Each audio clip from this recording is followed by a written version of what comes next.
यदि आप भी बहुत धनवान बनना चाहते हो, औरों की तरह अपनी एक लग्जरियस अच्छी लाइफ जीना चाहते हो, परंतु आप मेहनत परिश्रम भी कर रहे हो लेकिन आपको सफलता प्राप्त नहीं हो रही, तो इसके पीछे का कारण क्या है और इसके क्या ऐसे उपाय हैं जिसको करने से आपके जीवन में आपका भाग्य परिवर्तित हो और आपको धन लाभ हो।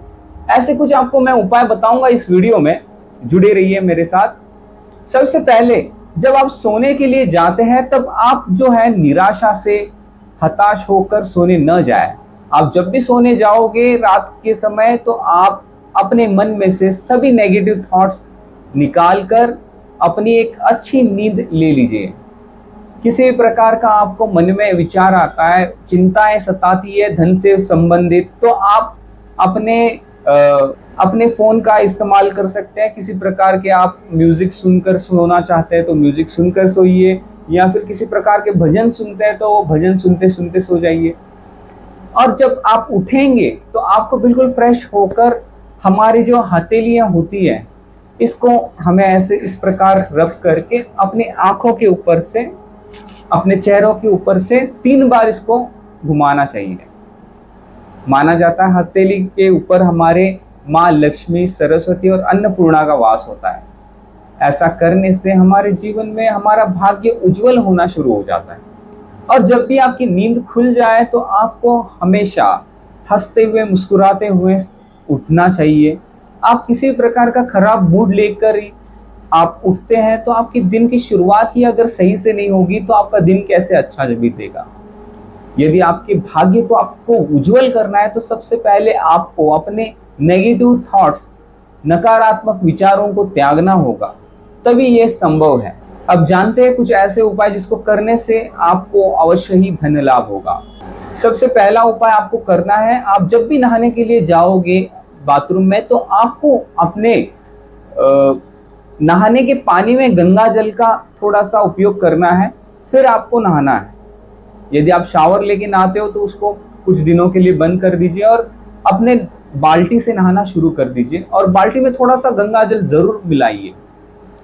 फिर आप जब नहाओगे तो उस समय आप अपने इष्ट के या फिर अपने किसी प्रकार के ओम नमः शिवाय मंत्र हुआ, इसका जाप करते हुए नहा लीजिए, जिससे आपकी शरीर शुद्धि हो जाएगी।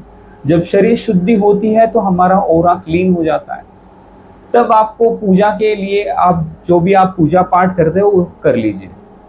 दूसरा उपाय ये है कि आप शुक्रवार के दिन माँ लक्ष्मी जी को कमल का फूल, तांबे के लोटे में हो चाहे आप क्रिस्टल या फिर कांच के बाउल में हो, पानी भरकर उसमें कमल का फूल रखना चाहिए और इसे हर शुक्रवार बदलते रहना चाहिए। 2 3 4 दिन तो वैसे भी कमल चल जाता है, या फिर आप हफ्ते में 2 बार इसे बदल सकते हैं।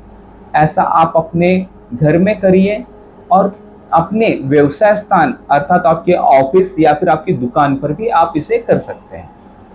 आपका व्यापार, आपका काम धंधा बिल्कुल भी नहीं चल रहा है तो आप अपने व्यापार स्थान पे, ऑफिस पे या फिर आपकी दुकान पे मंगल यंत्र को स्थापित कर दीजिए।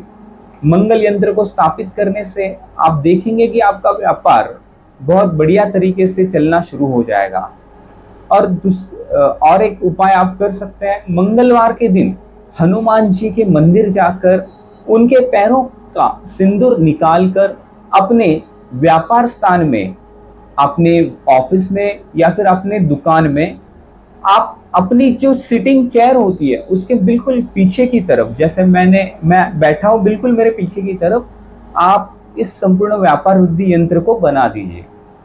और घर के लिए जो उपाय है वो आप जो है शुक्रवार के दिन आपको माँ लक्ष्मी जी का पूजन करना है। घर में सभी देवताओं का पूजन करके माँ लक्ष्मी जी को कमल का फूल अर्पित करके शुक्रवार के दिन आपको अपने घर की जो मेन डोर होता है, आपका मेन एंट्रेंस डोर होता है, उसके उस दहलीज पर आपको रोली से माँ लक्ष्मी जी के पद चिन्ह बनाने हैं। और इस पद चिन्ह को बनाने के बाद उसके ऊपर थोड़ी सी अक्षिता अर्थात चावल के दाने और थोड़ी सी चीनी आपको वहां पे रखनी है। जिस माध्यम से चींटियां आएगी उसी माध्यम से माँ लक्ष्मी जी भी आपके घर में प्रवेश करेगी। आप इन उपायों को करके देखिए, आपको अवश्य ही लाभ होगा। और हमारे चैनल से जुड़े रहिए। आपको किसी भी प्रकार का प्रश्न आपके मन में हो ज्योतिष से संबंधित या फिर किसी प्रकार का आप उपाय चाहते हो, तो आप बिल्कुल मुझे कमेंट में अपना प्रश्न या फिर अपना समस्या बता सकते हैं और मैं आपको ज़रूर उस प्रश्न का उत्तर दूंगा। आपकी जो भी समस्या है उसका समाधान करने की अवश्य कोशिश करूंगा। जुड़े रहिए हमारे साथ, मिलते हैं अगले वीडियो में। ओम नमः शिवाय।